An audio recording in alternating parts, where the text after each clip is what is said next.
Ça te dérangerait de me dire ce qui s'est passé? Tu es sûr? C'est un peu long. Je sais que tu détestes les choses qui traînent et traînent. Eh bien, de mon point de vue, nous avons tout le temps du monde, étant donné l'endroit unique où nous nous trouvons. L'endroit unique? Qu'est-ce que tu veux dire? Il a souri. N'importe où. Ne sous-estimez jamais jusqu'où quelqu'un ira pour satisfaire un désir qui dure toute une vie. Alors que j'étais assis dans ma chambre avec ma liste d'objets essentiels, comme dicté par le livre, je me demandais comment j'étais arrivé ici il y a quelques mois. Il est surprenant de voir comment une seule information, une décision, une émotion solitaire mais puissante peuvent pousser une personne vers des endroits où elle n'aurait jamais pensé aller. Mais me voilà, en train d'envelopper la tête d'un cerf dans un délicat papier parchemin, en veillant à ce qu'il soit plié 47 fois. Pas 48, pas 50, mais 47. Le sang s'écoulait par le bas et lui donnait une teinte cramoisie qui s'accordait bien avec le beige. À côté se trouvait un couteau de chasse dentelé, l'os d'un élan, le crâne d'un hibou, 2 incisives d'un ours et un petit bol de mélange avec diverses herbes. Le tout procuré sans résistance ni douleur, comme l'exigeait le livre. J'ai soigneusement mis ces objets dans un sac en toile, je les serrai et glissé dans mon sac à dos de randonnée avant d'enfiler mes vêtements d'hiver et de prendre mon chien, Bastion, pour sortir. Je savais que je ne reviendrais peut-être jamais. Le portail, qui, selon la légende, est gardé par le mythique Monsieur Janus, a été mentionné dans de nombreuses cultures et au fil des millénaires par les érudits. Ce qui se trouve au-delà, bien sûr, diffère d'une personne à l'autre. Trésor, malédiction, le Dieu lui-même, vous avez le choix. Certains disent que la porte se manifeste aux voyageurs errants au moment où ils s'y attendent le moins, leur offrant ce que leur cœur désire au prix de quelque chose d'invisible, probablement leur santé mentale ou une valeur empirique, qu'ils n'auraient aucun moyen de connaître à ce moment-là, comme un enfant à naître. D'autres postulent qu'il n'apparaît qu'à ceux qui sont choisis par les dieux, avec le bon sens et les bonnes croyances. Mais les pratiques et les rumeurs les plus fascinantes sont celles que l'on trouve dans le livre des gnomes qui, après une décennie de recherches incessantes, était enfin en ma possession aux enchères.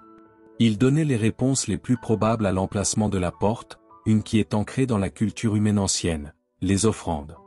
Écrit au 8e siècle et en grande partie traduit en secret au Moyen Âge, il contient les secrets des bois d'Angleterre et des anciennes créatures qui y habitent.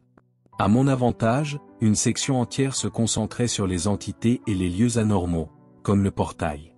Avant d'aller plus loin, je sens que je dois être franc sur mon raisonnement pour avoir passé 10 ans de ma vie à chercher des moyens d'accéder à cette porte peut-être fictive du folklore humain. Je sens que je vous dois cette explication avant de prendre plus de votre temps.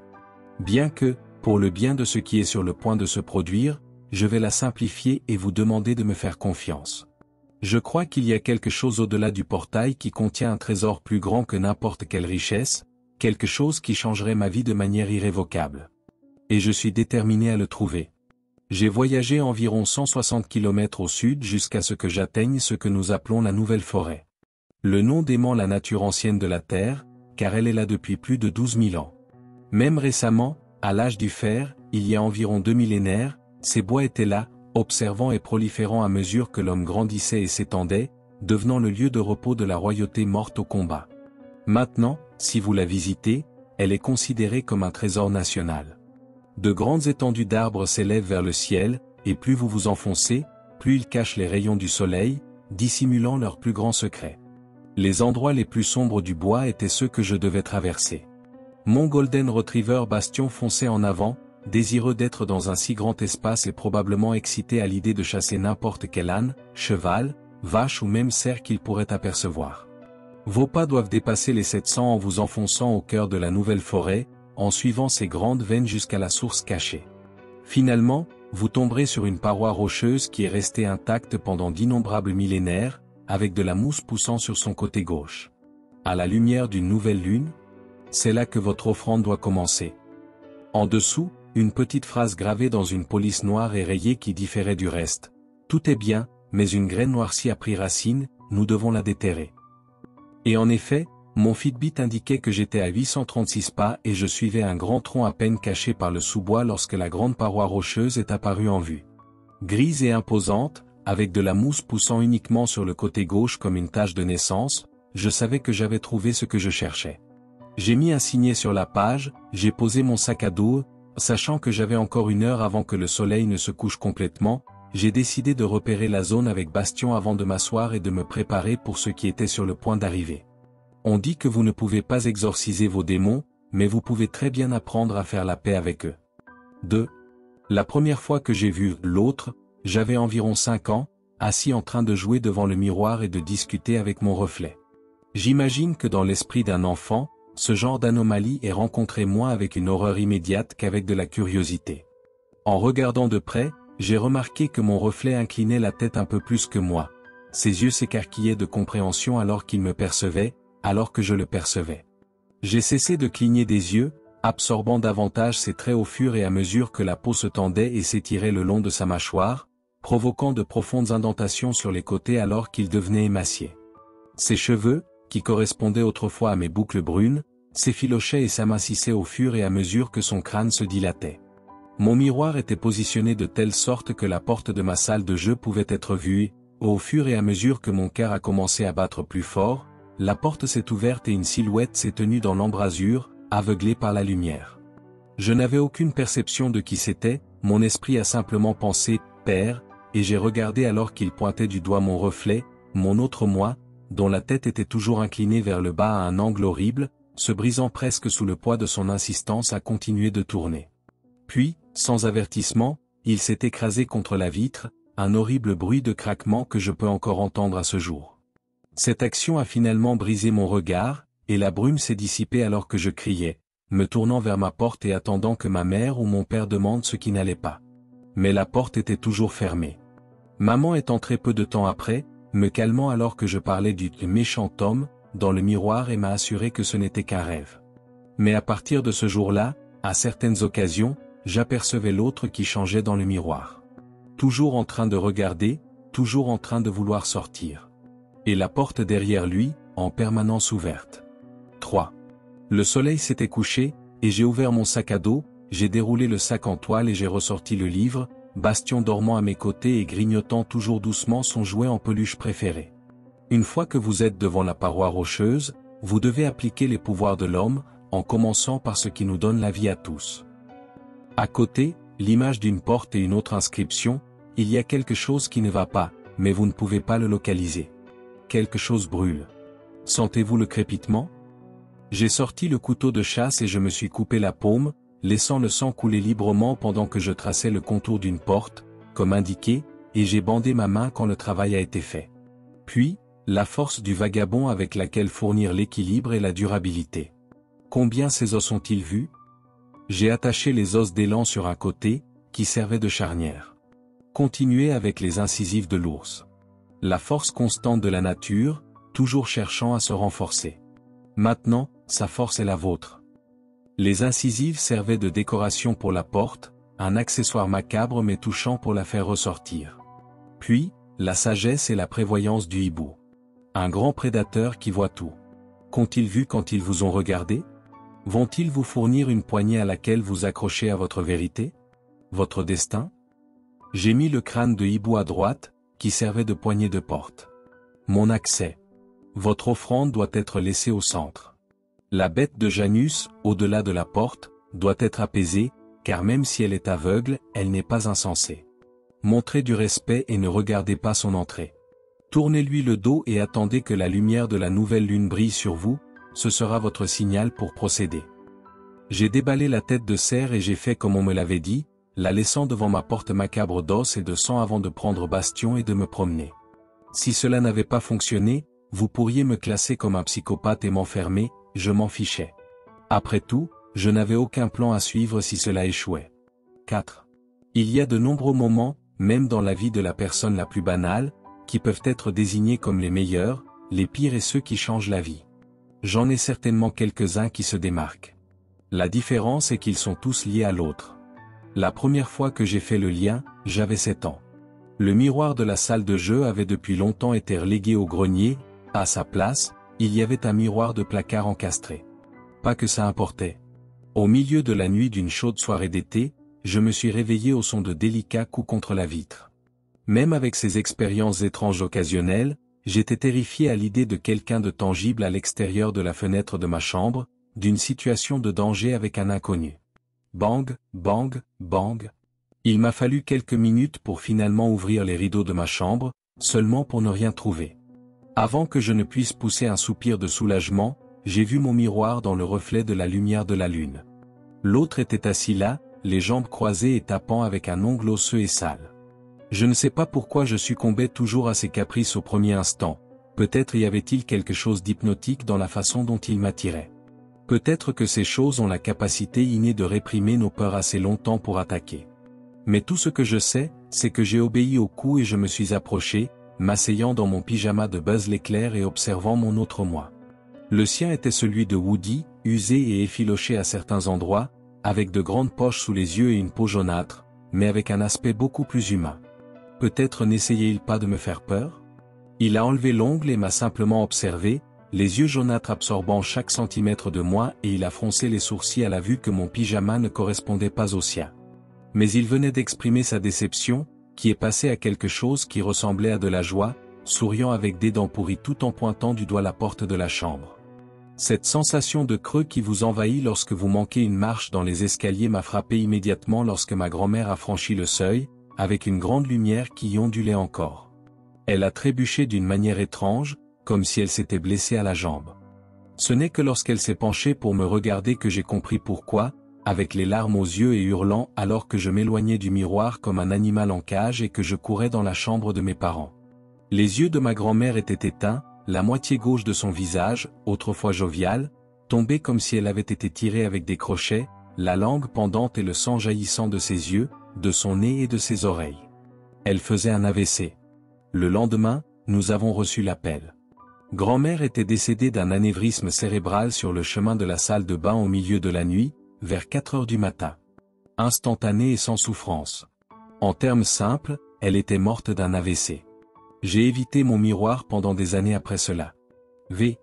Bastion m'a ramené de ma méditation, son nez doux glissant sous mon bras et demandant des caresses sur la tête. Je ne peux pas lui en vouloir, il est franchement adorable. Je ne pense pas que j'aurais fait ce voyage sans lui à mes côtés. Nous nous sommes assis là pendant un moment, profitant du calme serein de la nature et du plaisir de la compagnie mutuelle pendant que mon esprit vagabondait paresseusement alors qu'il remuait la queue, reconnaissant d'avoir la pleine attention de son meilleur ami. Mais la sérénité tranquille du bois ne durerait pas, rompue par 3 choses en succession rapide, le bourdonnement sourd de quelque chose qui bougeait sous terre, quelque chose de grand. Les oiseaux, les insectes, les reptiles et les mammifères se sont dispersés de notre zone, comme s'ils savaient que quelque chose arrivait. Les sons d'une grande porte en chêne s'ouvrant après une longue absence, les charnières grinçant sous la tension et le bourdonnement sourd se transformant en un murmure, pas très différent du grognement d'une grande bête qui parcourait les terres il y a longtemps.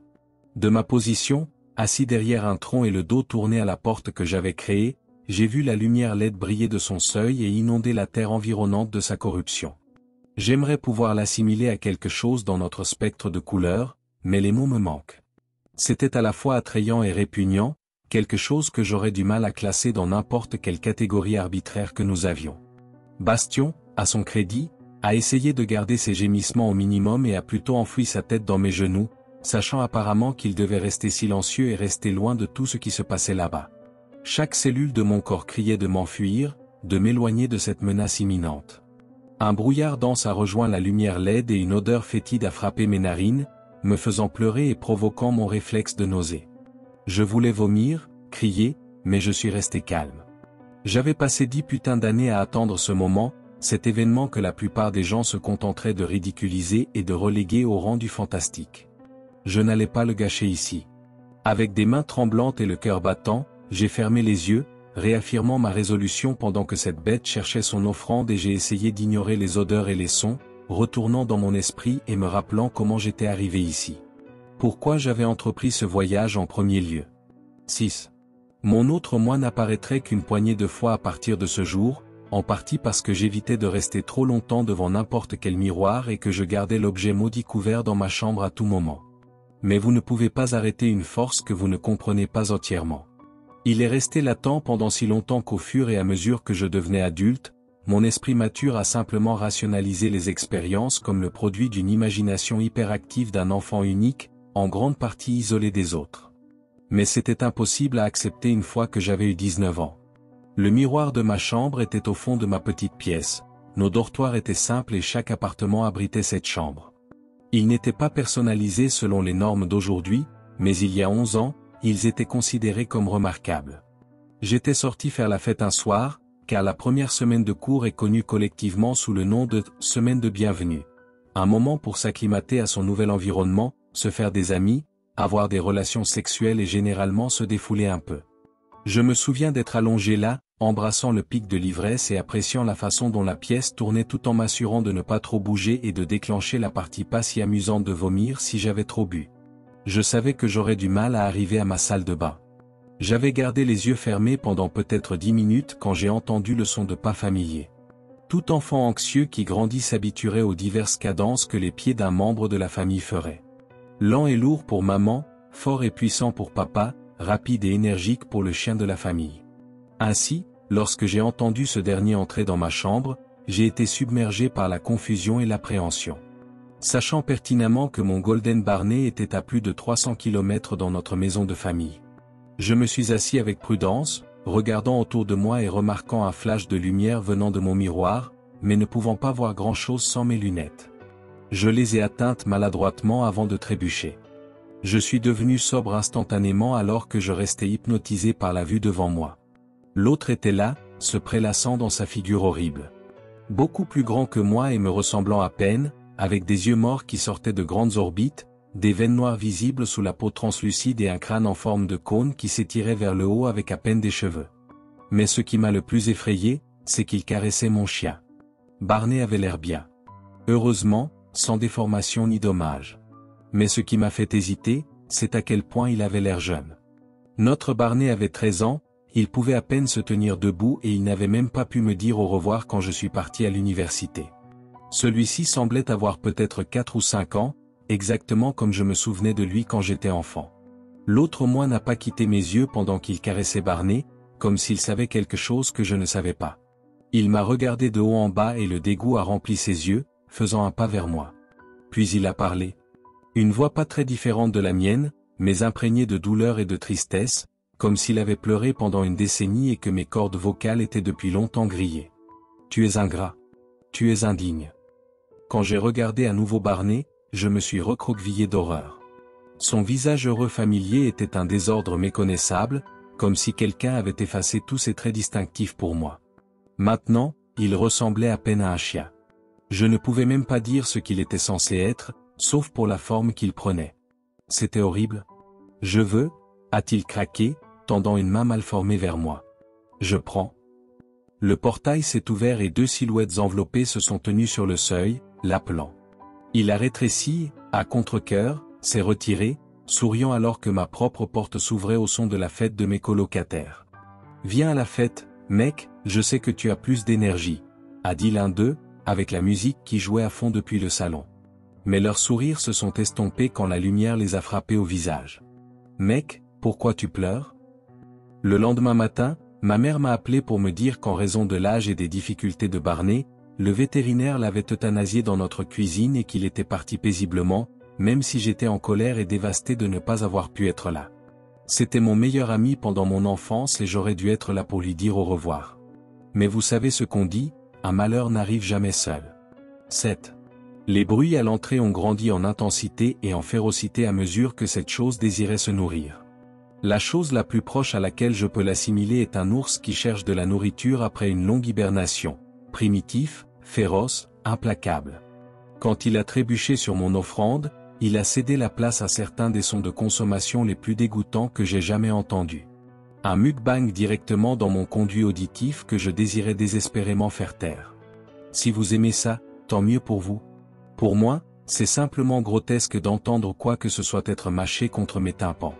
Bientôt, les bruits ont disparu et la bête invisible s'est retirée derrière la porte, emportant avec elle la puanteur, la couleur et le brouillard, mais le bourdonnement saurait rester. J'ai ouvert le livre des gnomes et j'ai continué à lire, pas assez content du silence pour bouger encore. Si la bête accepte votre offrande, vous pouvez traverser le portail et trouver ce que vous cherchez. Mais gardez à l'esprit les dangers lorsque vous traversez un endroit inconnu. Cette bouche caverneuse abrite de nombreuses formes pour vous piéger, vous tromper et vous garder dans ses entrailles pour l'éternité. Apportez votre lumière avec vous, gardez votre souvenir près de vous et ne vous écartez pas du chemin. Toutes les entrées sont des sorties. Une autre inscription en dessous. Les racines sont noires et bouchent le soleil. Les jours se brouillent. Pourquoi? La brûlure grandit chaque jour. J'ai continué, pendant 10 minutes de plus, à marcher dans ce tunnel qui me semblait souvent être de l'air. Finalement, la lumière a brillé dans une petite arche qui ressemblait étrangement à celle que j'avais vue dans mon miroir en permanence tout au long de ma vie, bien que sans aucun spectre de seigneur du portail. En la traversant, j'ai réalisé à quel point cette caverne était vaste. Avec ma torche sur moi, je pouvais voir des dizaines de milliers d'arches, comme celle dans laquelle je me trouvais, dispersées sur les murs de cette grotte infinie. Flottant autour d'elle comme des lucioles se trouvait un nombre tout aussi innombrable de portes, apparemment attirées par les arches comme des papillons de nuit par une flamme avant de filer rapidement vers la suivante. Alors que j'étais là avec Bastion assis loyalement à mes côtés, de multiples portes ont volé pour attirer mon attention. Une porte en acajou rouge vif qui ressemblait étrangement à celle de la maison de mon premier amour, la chambre de mon dortoir universitaire où j'ai passé certains de mes meilleurs moments, une chambre d'hôpital que j'espérais ne plus jamais revoir. Et ainsi de suite, beaucoup que je connaissais, et certaines qui s'étaient depuis longtemps estompées de la mémoire. Finalement, la porte vers laquelle je me sentais inexorablement attiré était celle que je savais que j'avais cherchée depuis le début. Une porte en bois de chêne noir et blanc, un petit panneau de fenêtre verticale au centre et un épais heurtoir noir sur le devant avec le numéro 47 gravé. C'était ma maison d'enfance. Il s'est arrêté devant moi et a émis un doux bourdonnement pendant que je m'emparais de la poignée et que je la tirais vers moi jusqu'à ce qu'elle s'emboîte dans l'arche, une douce mélodie de piano émanant de l'autre côté.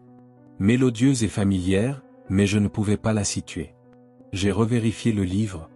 Votre porte a été choisie, c'est maintenant à vous de faire les derniers pas. C'est un territoire inexploré pour chaque pèlerin, mais nous devons vous avertir du risque de rester trop longtemps. Ne vous attardez pas et n'interagissez pas. Vous réveillerez quelque chose qui cherche à vous retenir ici. Et une autre inscription en dessous, colère, confusion, brume, éclair, braise. Le son de quelque chose qui brûle s'est étendu dans la caverne, de faibles craquements et crépitements se mêlant au doux bourdonnement de la porte et aux délicates touches de piano de derrière. J'ai fermement saisi la poignée et j'ai traversé. 8.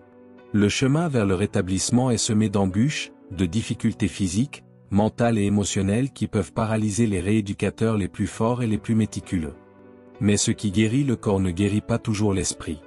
Le trauma est une blessure qui ne guérit pas correctement. C'est un feu qui brûle le bois à un rythme accéléré, et finalement, les trous qu'il laisse grandissent jusqu'à ce que la brûlure se soit propagée comme un cancer, infectant votre vie quotidienne et rendant les ciels lumineux noirs et toutes les formes de divertissement muettes et banales. Finalement, lorsque la douleur et la lutte deviennent trop lourdes à supporter, tout ce que vous voulez, c'est voir la fin du voyage. Mais un voyage rempli d'intrigue et de mysticisme est souvent un voyage sur lequel nous ne réfléchissons pas. Nous oublions que nos pieds nous font mal, que nos yeux nous démangent de fatigue et que notre estomac nous fait mal de faim. Au lieu de cela, nous nous délectons de la beauté de notre environnement, de la sérénité des moments de tranquillité dans nos voyages et de la sainteté de la pleine conscience lorsque nous sommes capables de penser clairement. Hélas, une fois que le voyage est terminé, une grande partie de cela peut tomber dans l'oubli à mesure que la fin se profile et que la mélancolie des conséquences lève sa tête laide. Et on nous rappelle, avec le même poids écrasant que la première fois qu'il nous a été transmis, que toutes les choses doivent finalement se terminer. Toutes les flammes se transforment en braise et tout retourne à la terre. Ce qui reste n'est rien d'autre qu'un silence béat qui avance vers la ligne d'arrivée. 9. J'ai gardé la lumière près de moi pendant que nous marchions dans la caverne. Je m'attendais au son naturel de l'humidité qui s'égoutte, aux roches qui bougent sous mes pieds et peut-être même à une ou deux chauves-souris qui volent. Au lieu de cela, j'avais l'impression de marcher dans un couloir stérile fait d'obsidienne, sans vie perceptible, consciente ou non, à part moi et Bastion, qui refusait de marcher plus loin que moi. J'ai pensé à tout ce qui m'avait mené à ce moment, à l'ampleur de cette découverte. Plus j'y réfléchissais, plus il m'était difficile de croire que j'étais arrivé ici si vite et avec si peu de problèmes. Cela faisait-il vraiment 10 ans? Cela semblait presque. Bastion a aboyé et m'a léché la main pour me réconforter alors que je sentais quelque chose plus loin. Je me suis arrêté et j'ai de nouveau ouvert le livre pour la prochaine instruction. Votre tempérament sera mis à l'épreuve maintenant que vous avez apaisé la bête du Seigneur et que vous êtes entré dans le tunnel entre votre maison et la sienne. Une fois que vous atteignez la mer de portes, fiez-vous à votre mémoire pour choisir la bonne. Ne vous laissez pas attirer par d'autres portes de lumière et de familiarité attrayantes, elles n'abritent rien de précieux ou de joyeux derrière elles. Une autre inscription en dessous, les racines sont noires et bouchent le soleil. Les jours se brouillent. Pourquoi? La brûlure grandit chaque jour. J'ai continué, pendant 10 minutes de plus, à marcher dans ce tunnel qui me semblait souvent être de l'air. Finalement, la lumière a brillé dans une petite arche qui ressemblait étrangement à celle que j'avais vue dans mon miroir en permanence tout au long de ma vie, bien que sans aucun spectre de seigneur du portail. En la traversant, j'ai réalisé à quel point cette caverne était vaste. Avec ma torche sur moi, je pouvais voir des dizaines de milliers d'arches, comme celle dans laquelle je me trouvais, dispersées sur les murs de cette grotte infinie. Flottant autour d'elle comme des lucioles se trouvait un nombre tout aussi innombrable de portes, apparemment attirées par les arches comme des papillons de nuit par une flamme avant de filer rapidement vers la suivante. Alors que j'étais là avec Bastion assis loyalement à mes côtés, de multiples portes ont volé pour attirer mon attention. Une porte en acajou rouge vif qui ressemblait étrangement à celle de la maison de mon premier amour, la chambre de mon dortoir universitaire où j'ai passé certains de mes meilleurs moments, une chambre d'hôpital que j'espérais ne plus jamais revoir. Et ainsi de suite, beaucoup que je connaissais, et certaines qui s'étaient depuis longtemps estompées de la mémoire. Finalement, la porte vers laquelle je me sentais inexorablement attiré était celle que je savais que j'avais cherchée depuis le début. Une porte en bois de chêne noir et blanc, un petit panneau de fenêtre verticale au centre et un épais heurtoir noir sur le devant avec le numéro 47 gravé. C'était ma maison d'enfance. X. Le chemin vers le rétablissement est semé d'embûches, de difficultés physiques, mentales et émotionnelles qui peuvent paralyser les rééducateurs les plus forts et les plus méticuleux. Mais ce qui guérit le corps ne guérit pas toujours l'esprit. Le trauma est une blessure qui ne guérit pas correctement.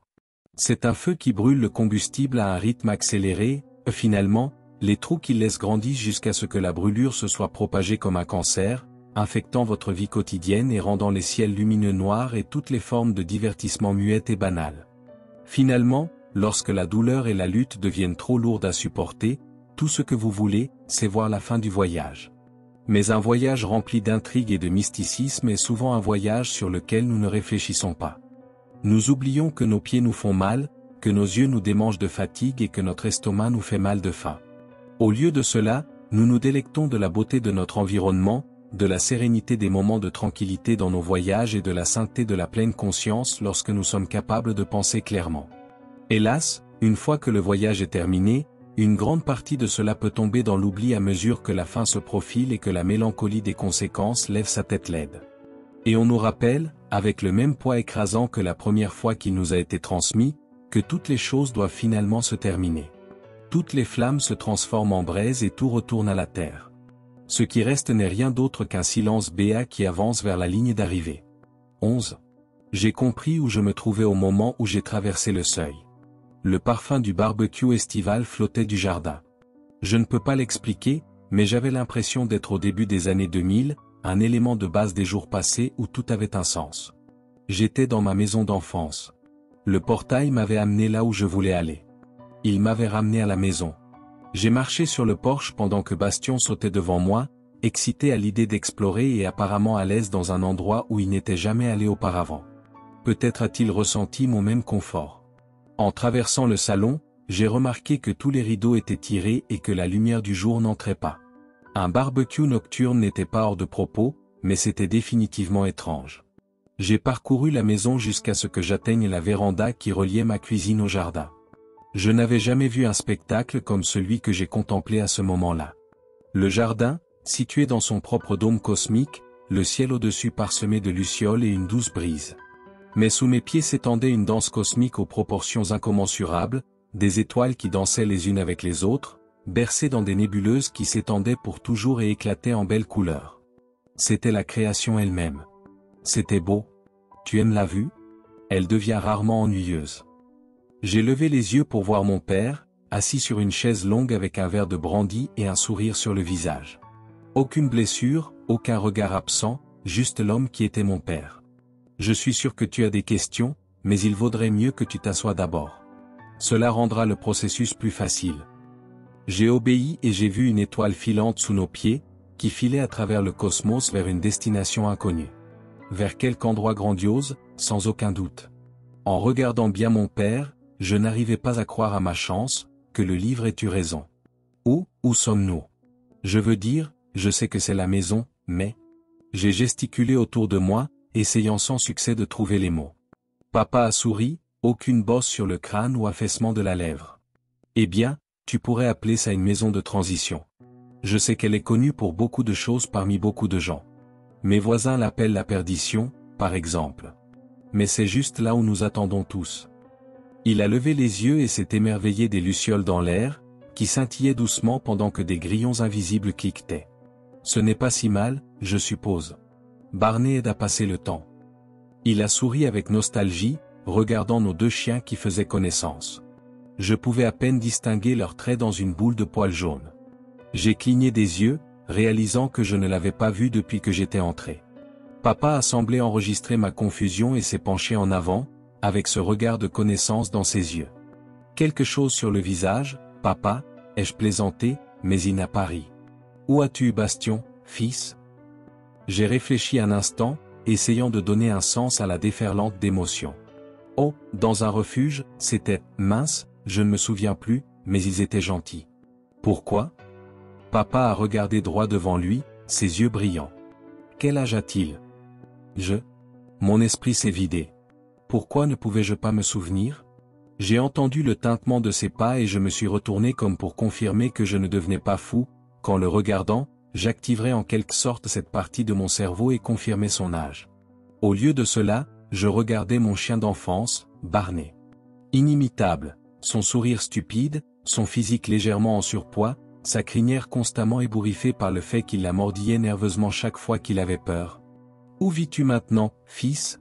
a insisté papa, ramenant mon attention sur lui alors que le ciel devenait rouge, un présage grandissant en moi. « Une petite cabane quelque part, je pense, je ne comprends pas pourquoi tu me demandes ça. » Je me suis senti mal à l'aise, comme si quelque chose se frayait un chemin dans mon esprit.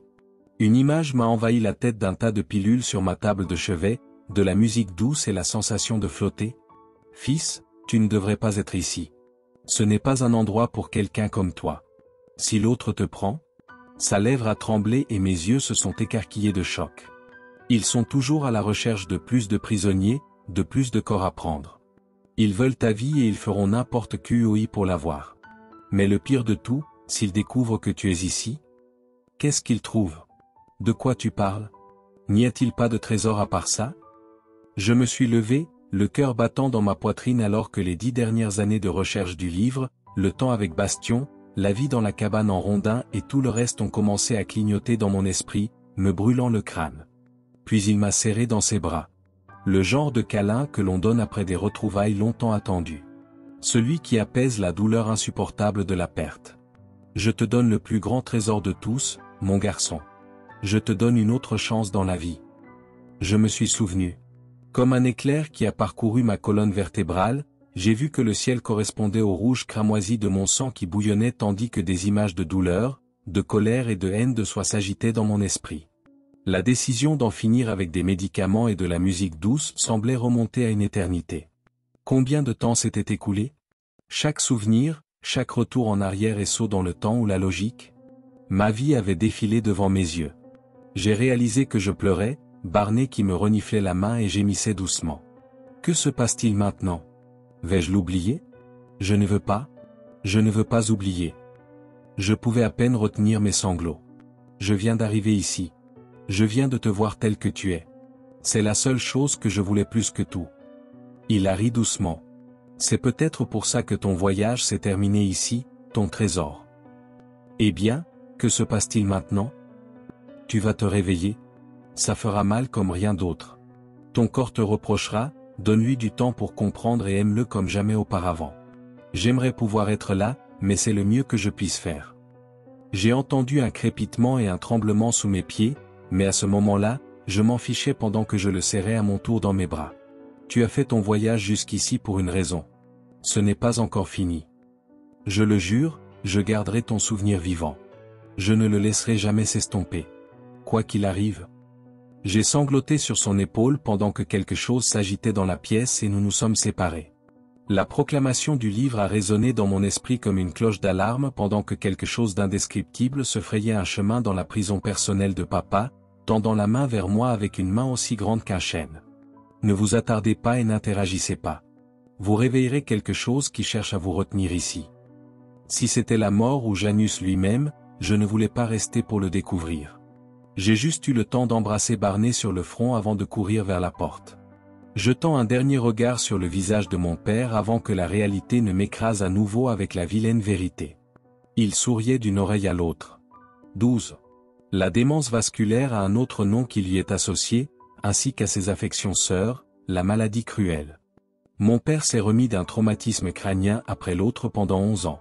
Chaque fois que la fin était en vue, il leur prouvait qu'ils avaient tort. Il a vaincu la mort elle-même et est revenu avec un sourire sur le visage. Mais la mort n'est rien d'autre qu'une bête vengeresse qui n'aime pas être trompée. Un traumatisme de trop et le père tend l'a rattrapé et son diagnostic a été finalisé il n'y a pas si longtemps. Son déclin est passé d'être constant à rapide au cours des derniers mois, atteignant maintenant un point où il n'est qu'une ombre de lui-même, souvent confus et rarement présent. Lorsque la mémoire commence à brûler, seules des braises subsistent.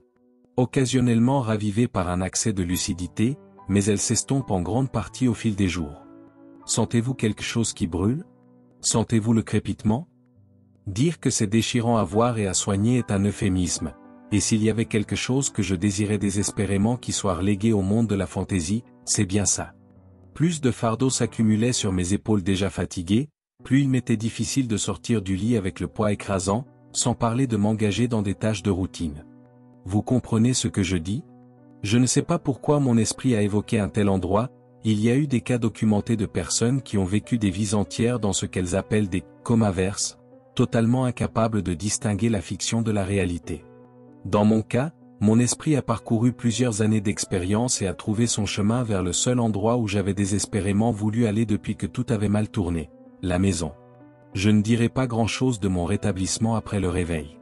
Car ce fut comme toutes les tentatives ratées de mettre fin à la vie, douloureux, honteux et avec un chemin ardu vers le rétablissement et l'éventuel amour de soi, même si cela semble une montagne à gravir. Au lieu de cela, je veux vous parler de mon père. De l'homme affectueusement connu sous le nom de Switch, en raison de sa petite taille. Je ne le comprends pas non plus, mais c'est captivant. Mon père était un lecteur vorace et aimait toujours le voyage du héros, la lutte et le dépassement final des obstacles pour obtenir le prix convoité. C'est peut-être pour cela qu'il a laissé une marque si indélébile en moi et dans la façon dont mon cerveau fonctionnait alors que j'étais piégé dans cet autre endroit. Je souhaite de tout mon cœur croire qu'il y avait quelque chose de plus dans cette expérience. Qu'en quelque sorte notre conscience individuelle a trouvé son chemin vers cette zone de sécurité entre les vivants et les morts, un royaume protégé par Janus et sa bête, présidé par la mort. Un endroit où j'ai pu avoir une seconde chance. Je lui ai rendu visite récemment. Il était assis sur sa chaise, regardant la télévision paresseusement, les dommages que son esprit avait subis maintenant visibles sur son visage, sa silhouette rétrécie et ses regards en grande partie absents. Il se trouve maintenant entre le stade 5 et 6. Bonjour papa, j'espère que tu vas bien? Au début, rien. Parfois, ces épisodes de confusion et de manque de communication pouvaient durer un certain temps, donc, même si ça faisait mal, ce n'était pas inattendu. Je me suis assis et je l'ai regardé pendant un moment, me demandant ce qui se passait dans sa tête. Après un certain temps, j'ai rompu le silence. J'ai écrit sur un voyage que j'ai fait, tu sais. C'était assez excitant. Je suis sûr que tu aurais aimé. Quelque chose en lui s'est allumé, ses yeux ont brillé et une joie enfantine est apparue sur son visage alors qu'il se tournait vers moi en attente. Ça te dérangerait de me dire ce qui s'est passé? Tu es sûr? C'est un peu long. Je sais que tu détestes les choses qui traînent et traînent. Eh bien, de mon point de vue, nous avons tout le temps du monde. Étant donné l'endroit unique où nous nous trouvons. L'endroit unique? Qu'est-ce que tu veux dire? Il a souri, presque en connaissance de cause. La brume de la confusion s'est dissipée et l'homme qu'il était autrefois a brillé. N'importe où, a-t-il haleté, avec l'excitation d'une nouvelle expérience imprimée sur son visage pendant que je commençais à lui raconter à nouveau ce qui s'était passé. À la fin de notre temps, nous sommes partout.